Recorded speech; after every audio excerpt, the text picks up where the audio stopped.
Sos. A little bit about me. I graduated from Charity. I worked in med-surg a little while, then went on to ICU. Then worked as an NP in internal medicine and geriatrics. And so now I'm here. So welcome.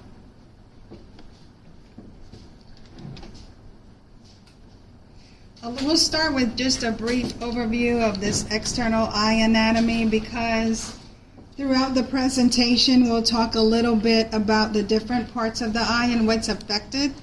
This is just a general slide, the pupil, the iris, which is the colored portion of the eye, and the sclera, the white portion of the eye, which we'll talk about with subconjunctival hemorrhage, so you'll get to see a visual of that and what's affected.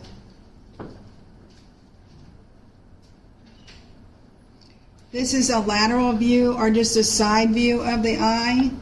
At the top, the retina and choroid, those are parts of the eye that are affected in retinal detachment. And we'll talk about the cornea. And in the front of the eye, there's an anterior chamber, which is here. And we'll focus on that when we get to blunt eye trauma and what's affected when a hyphema occurs.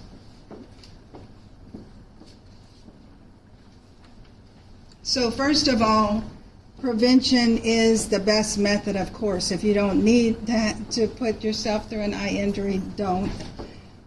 So protective eyewear at home, glasses or goggles when you're doing projects around the house. If you Google this, very inexpensive, called the ANSI Z87. They're like $1 or $2 online. Eye protection for sports and recreation is regulated by the American Society for Testing and Materials. Proper ultraviolet protection. We'll talk more about this when we look at the condition of ultraviolet keratitis. This helps shield the eyes from glare. If you're water skiing, from the glare off the water, or if you're snow skiing, the glare from the snow. And in the workplace, those standards are determined by OSHA, the Occupational Safety and Health Administration. All right, our first condition we'll look at is a corneal abrasion, commonly known as a scratched eye. More technically, it's the disruption of the superficial epithelium of the cornea, the front of the eye, the protection over the eye. So what are some things that can cause this corneal abrasion? First of all, contact lenses, a damaged contact lens, or if you have a prolonged use of the same contact lens, eyelashes, just getting into the eye itself, dust, dirt, fingernails. If you're using a makeup brush, some of just the parts of the brush can just accidentally get into the eye. If you're on the beach, a piece of sand or sand can get into the eye and create injury if you begin rubbing your eye with a particle of sand in it. Or if you're out working in the yard and, just different particles from tree branches, small things that may get into the eye and cause the eye to become scratched. So what are some of your assessment cues? Number one, this can cause intense pain and redness, as you see. Photophobia, which is just sensitivity to light, and tearing. The eye is very irritated, it's tearing, you're having a hard time opening it up. And you also consider that in your diabetic patients, that they're even higher risk when this occurs and may cause some infection. So what can we do to identify a corneal abrasion? The first picture shows a fluorescein strip. This strip here, either an anesthetic can be added by the ophthalmologist to this fluorescein strip, and it's placed in this conjunctival sac. Then the patient will blink several times until this orange dye covers the entire cornea. And then under a slit lamp, which I'll show you a pic in a little while, this is what is viewed. That cobalt light, that blue cobalt light that's in the slit lamp magnifies as, it appears green, and the highlighted portion above is where the corneal abrasion is in the eye. So the fluorescein strip helps to identify the site of the abrasion. Often these will heal with no treatment, typically 1 to 3 days. You can use an antibiotic ointment such as erythromycin to help, and cover with an eye patch if the patient is really sensitive and having trouble, opening and closing the eye. Any questions about the corneal abrasion?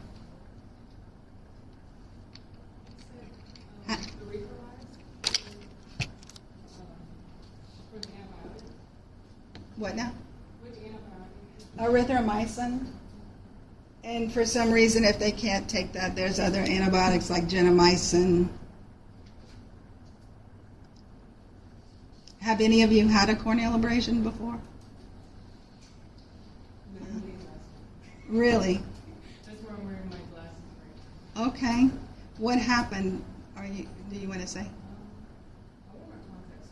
Okay. I woke up and it was like really red and stuff, so I took them out, and I don't know, there was just like a little white patch. Mm-hmm. Yeah. Oh yeah, definitely painful. So we'll move on to burns. Alkaline burns. Those can penetrate the cornea. They are more serious than acid burns.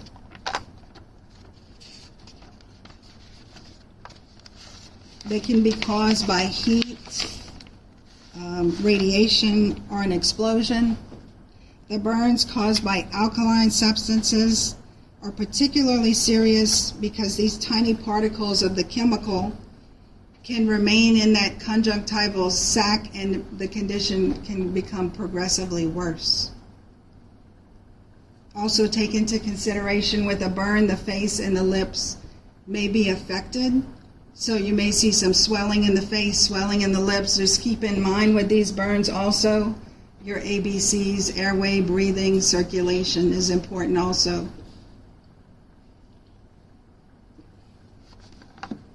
Some of your assessment cues are clinical manifestations, of course, pain, complaints of blindness or vision loss.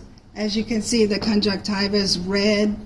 The eye can become edematous, swollen eyelids, a hazy or cloudy conjunctiva, possible ulcerations. Worst case with severe burns, surgery. They may need some debridement, tissue grafting, or maybe even worst case scenario, corneal transplant.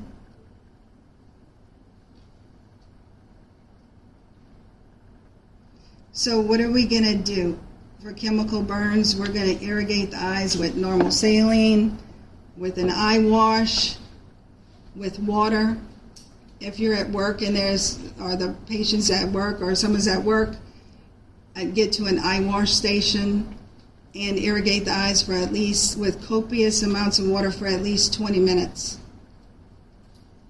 And in those cases, I posted also a Morgan lens video I uploaded that to Canvas so you can see in some of the ERs they have the Morgan lens that you can irrigate the eyes with. Someone yesterday was telling me they had a patient come in that had a burn. They started off with the eye wash station. Nothing was being effective. They tried to get the Morgan lens and do that. They had to go back to the eye wash station. So whatever works in that situation to help your patient. They're going to receive pain meds, of course, oral or the eye drops. They may need steroids to help decrease that inflammation. Your cycloplegic drops can dilate the pupil and help to decrease the pain.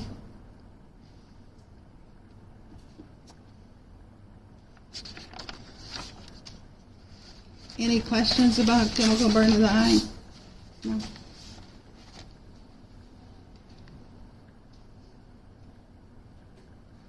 This is just a slide to help depict the acids versus alkalis, the differences. In the acidic, under the acids, turn the litmus indicator red. You would keep testing the pH also until you get to a pH of 1 to 6. Alkalis turns the litmus indicator blue, and keep testing the pH until you get to 8 to 14, and some examples of each.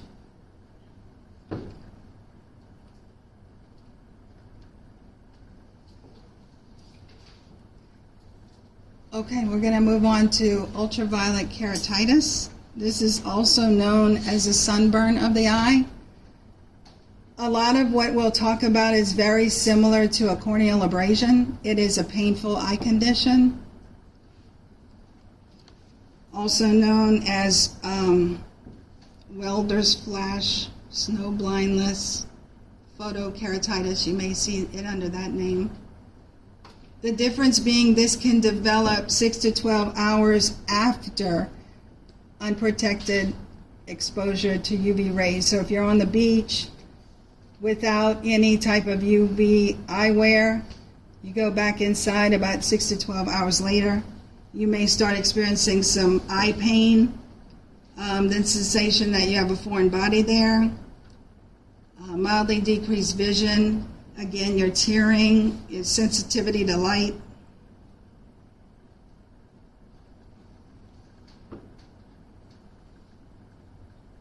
Even in the tanning beds or your welding arcs.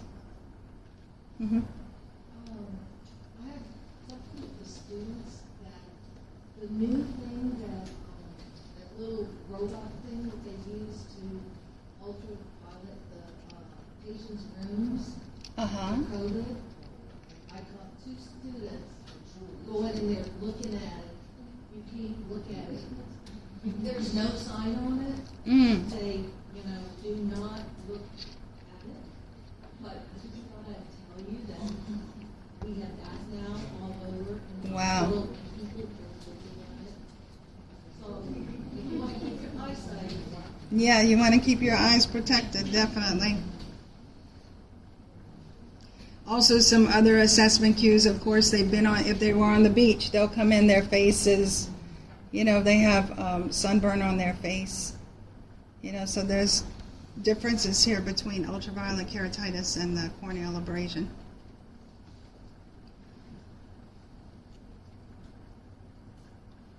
Okay, so same concept as we talked about earlier, the fluorescein exam, the fluorescein strip, the orange strip I showed you with the drop of anesthetic placed into the sac. This is the conjunctival sac. This is the slit lamp. So once you have blinked and the dye covers the cornea, they'll have you sit here, and under the cobalt blue light, this is what you'll see an image with a patient with ultraviolet keratitis. And this is called superficial punctuate keratitis. They're small, I don't know if you can see it, pinpoint areas of increased uptake of the cornea. Any questions about that? So it's different from the photo with the corneal abrasion.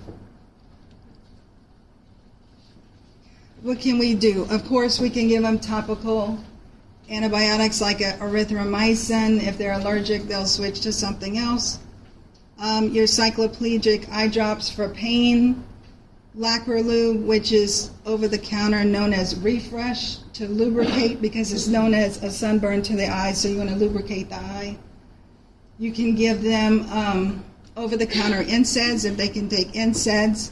It's very painful condition, so they may need opioids. And usually these symptoms resolve over 24 to 72 hours on their own. Recommend don't go back out into the sun. You can sit in a cool area, in the home. Also, for those people that like to go out into the sun, at the beach without protected eyewear, they're at increased risk for developing a malignant melanoma to the eye. So it's better just to protect yourself and wear the UV protection eyewear. Any questions? No? All right, we'll move on to penetrating eye trauma. This can occur with metal flakes, high-speed drilling, those people that are, working with this equipment, or grinding, glass shards. So an object enters the eye, and all of those layers of the eye join together after the entry of a sharp-pointed object that goes into the globe, single entrance wound.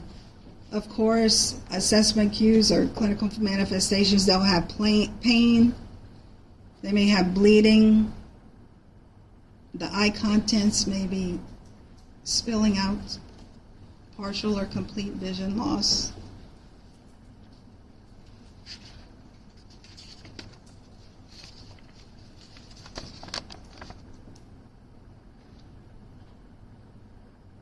So what are we going to do if an object is embedded, like a nail? Somebody's has a staple gun on the roof. There's a staple in there. If you see the object, don't remove it. You're going to immobilize it, and what you do is just take a paper or plastic cup, place it over the eye to protect the eye, manage the pain. You can give morphine. They may require sedation. You can give diazepam. And you certainly don't want this patient vomiting, because if they vomit, that increases the pressure that's in the eye, which can lead to vision loss. So you want to, you may give them ondansetron. And of course, surgery may be necessary. Ophthalmology notified.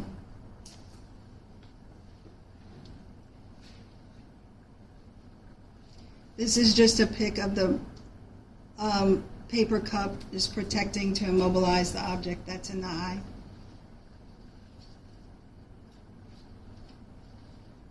Perforating eye injury.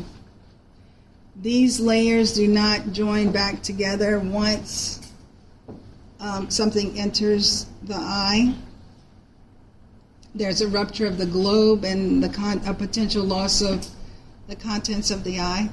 It involves an entrance wound and an exit wound, and it can both caused by the same object. The top picture depicts, it's called a teardrop pupil, where something entered the pupil and ruptured the contents of the pupil. And below is a fish hook that penetrated the cornea. Yikes. As you can imagine, pain, bleeding, extrusion of the eye contents, partial or complete vision loss. So at this point, we're notifying ophthalmology. Any questions? Okay. We'll move on to blunt eye trauma. 4 types can occur in sports injuries: lid ecchymosis, which is also known as a black eye hyphema, an orbital blowout fracture. And we'll talk about each one of these individually. So common causes, blunt eye trauma. Let's say somebody struck in the eye with a baseball, a tennis ball, racquetball, basketball, football, boxing, wrestling. Or they come in, they were in a motor vehicle crash, they had a fall or some type of physical assault. Your assessment cues: pain and redness, ecchymosis, which is black eye, or they may have a subconjunctival hemorrhage, which I'll talk more about. Hyphema will expand more about. Possible diplopia, that's double vision, or anophthalmos, that's just a sunken eye area.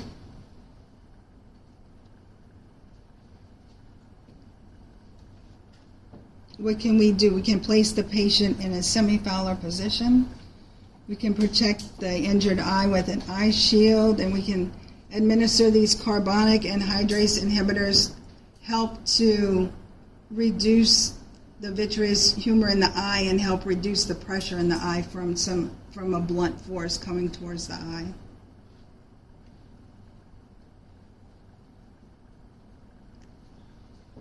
The subconjunctival hemorrhage, these are red areas in the conjunctiva. Simply can be caused by coughing, mild trauma, or increased physical activity. Where the sclera is, the white part, you can see it's still showing, but this is the area for the subconjunctival hemorrhage, or it can even occur in the entire eye area, but you can still see the whitened sclera.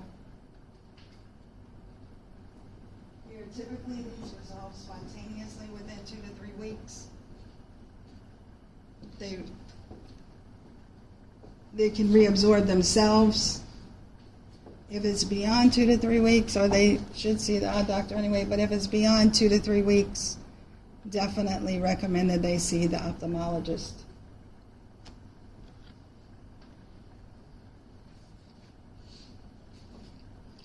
Blunt eye trauma may lead to lid ecchymosis or a black eye. You can see periorbital ecchymosis. That just means bruising. Periorbital, it's under the eye.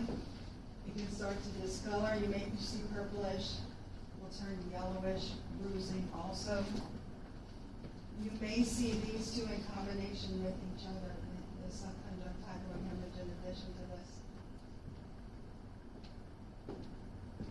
With a contusion, you can apply ice. I have both eyes to the affected eye, 5 to 10 minutes every hour for the first 1 to 2 days.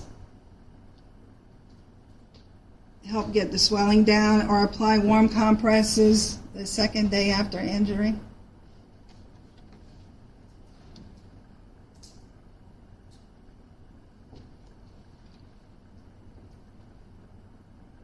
The hyphema is part of the blunt eye trauma. I think this was the most interesting. There's bleeding that occurs in the anterior chamber of the eye here, which is depicted here.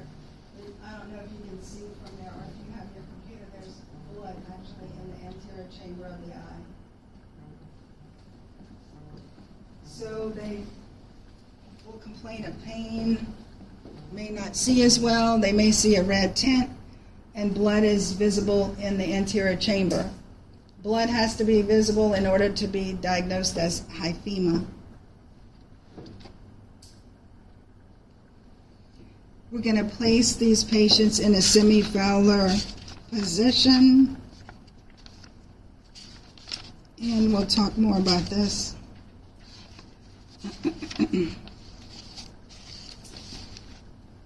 Let's see. They have different grades of hyphema. So this is the anterior chamber, the front of the eye. Here, the amount of blood in the chamber, here, up to this level, that's grade 1. Less than 33% is grade 1.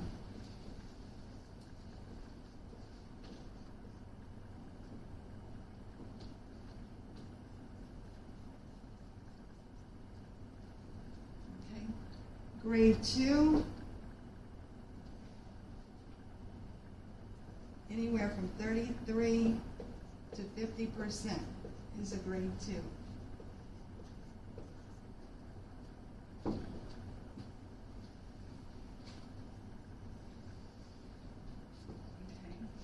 Grade 3 would be 50% and less than 100%.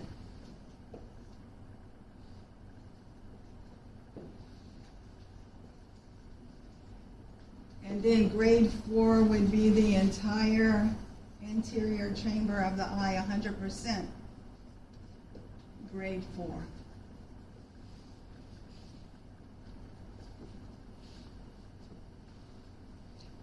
So when these patients come in, you don't want them laying flat. You want all of those red blood cells that are in the eye to fall below your visual axis. So you don't want them laying flat. You don't want the blood to be distributed throughout the anterior chamber. You want them in a semi-Fowler's position to help the blood stay below the visual axis.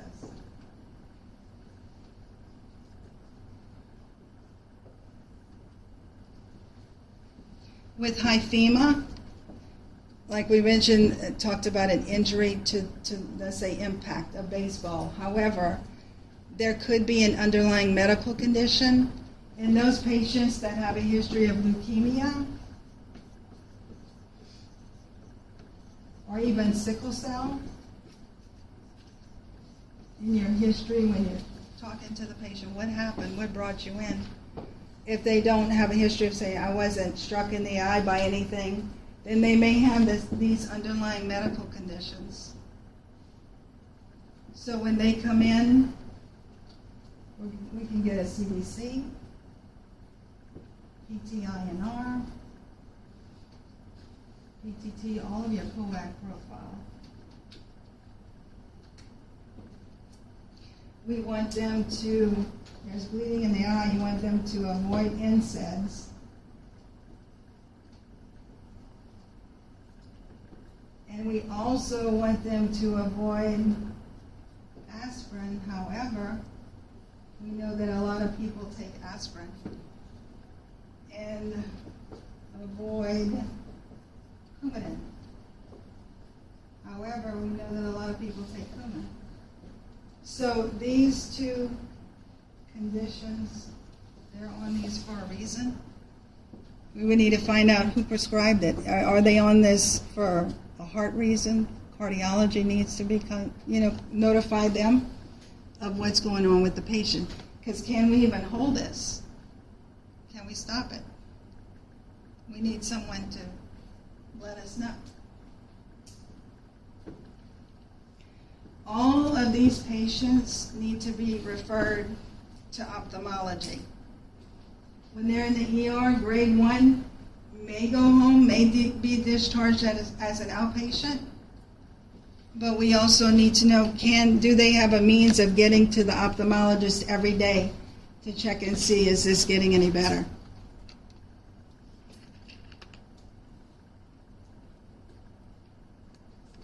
If they're grade 2 or higher, they may be admitted to the hospital. Because at some point they may need, with all this blood in the anterior chamber, that can set them up for infection. So we need to find out, do they need surgery to take some of this blood out?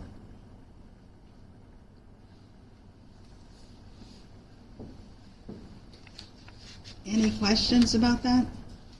No?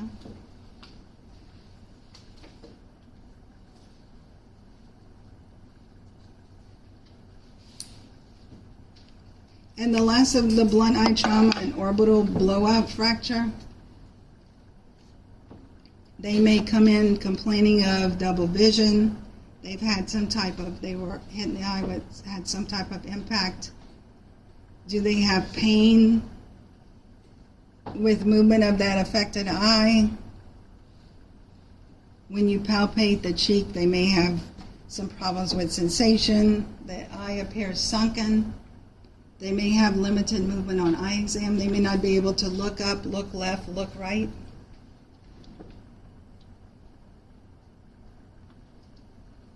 Okay.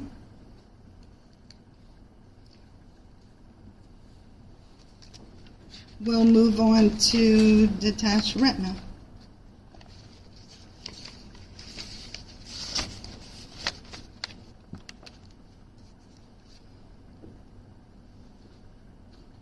A separation of the retina from the choroid. At the top of the circular area, that's yellow.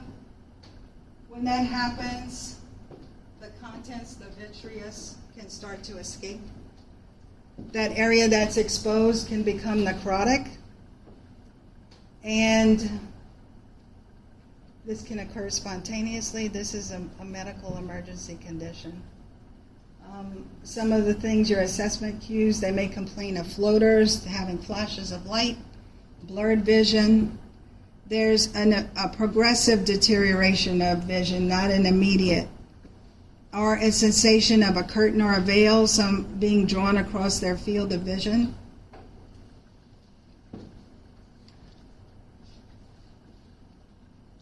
This is showing just a different retinal tear, retinal detachment on the left. Same warning signs. Risk factors alone: aging, myopia, they may have nearsightedness, they may have a history of glaucoma, some type of trauma. Having a retinal detachment, unfortunately, can set you up for having another retinal detachment, even with surgery. Or aphakia, absence of the lens following lens removal for cataract surgery.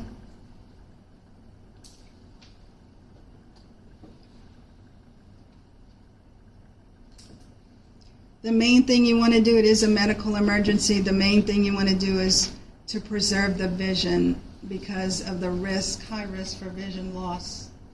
Proper positioning, that refers to after surgery, them being in a prone position. Usually they're prone, the head is down, maybe in some type of a donut, because you're going to have surgery. They can either inject a gas bubble, they'll do these different types of procedures, of cryotherapy, laser photocoagulation, or laser therapy to try to repair that tear.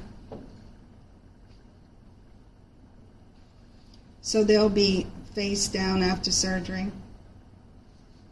Scleral buckling is a very common procedure. They want to try to repair that retinal break. So this buckle may be placed to help repair the break.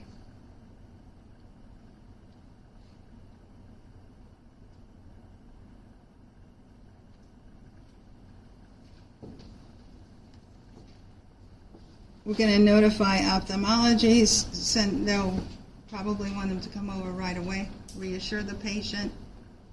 Allow supportive family members at bedside. That's important because there's a potential for them having vision loss.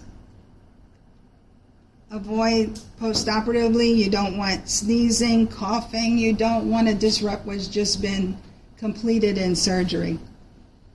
Straining during bowel movements, they may be on a stool softener, some Colace.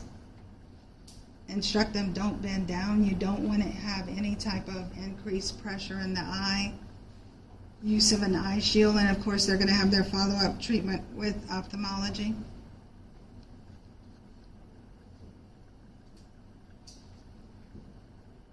Any questions about retinal detachment?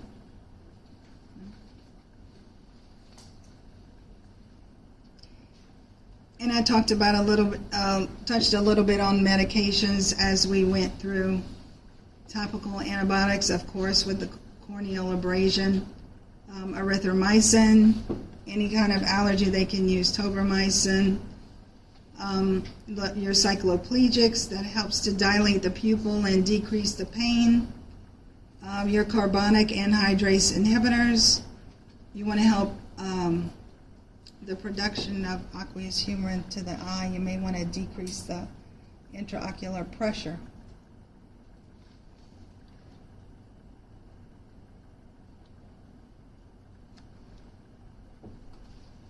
Certain diagnostic tests. The eye chart. When standing 20 feet from the chart, the patient can read the smallest line of letters with or without corrective lenses. One eye is covered at a time.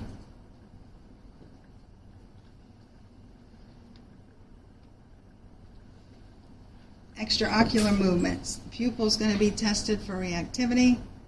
You may have them look up and to the right, up and to the left, down and to the right, down and to the left. Can they look left? Can they look right?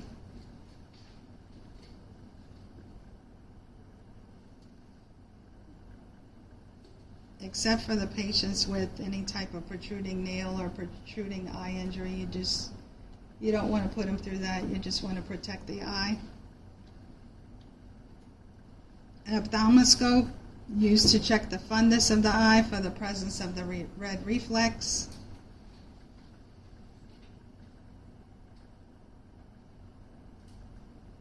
and the slit lamp that we talked about. A high intensity light source with the blue light that fluoresces once you have the fluorescein strip and the dye on the cornea. We talked about that. Other diagnostic tests, they may go to and have facial x-rays done, CAT scan of the head or the eye, to help identify orbital fractures. Ultrasound may be used to detect a detached retina.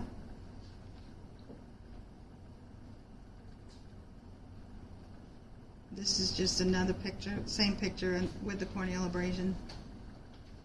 And diet is very important to support eye health. Of course, diets rich in vitamin A, beta carotene, lutein, 5 to 10 servings of foods rich in fruits, different colored vegetables.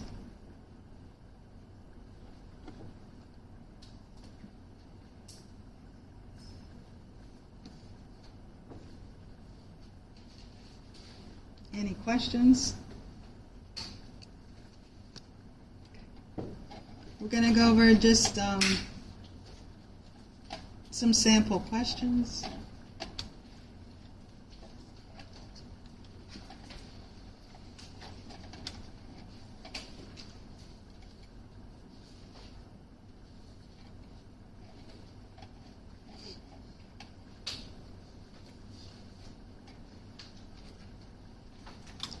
Okay, the nurse monitors for which assessment cue in the patient diagnosed with a corneal abrasion. Select all that apply. Flashing lights? No, why not? A sign of retinal detachment. What about eye pain? Yes. Eye tearing and photophobia? Yes.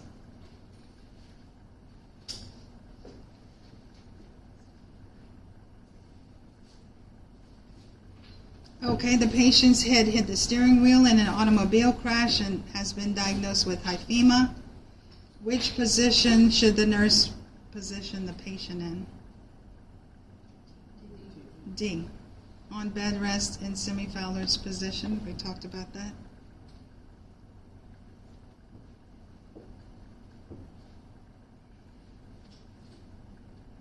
What about this one? The patient sustained a contusion of the eyeball after being hit with a bat. Which action should the nurse immediately take? Applying ice, irrigate the eye, notify the healthcare provider, or accompany the patient to the emergency department? They have a contusion, so you want to help decrease swelling, so you would apply ice. All of those other things, irrigate the eye with cool water, that refers to a chemical burn. You could always notify the healthcare provider. You can always accompany the patient to the emergency department after you apply ice.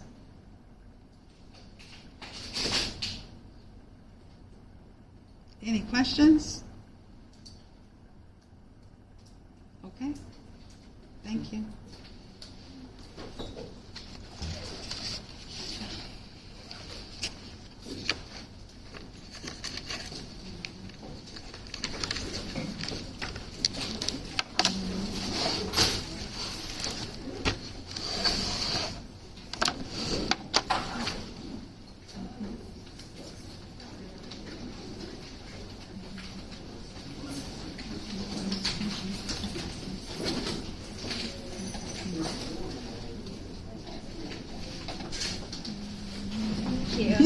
You're welcome.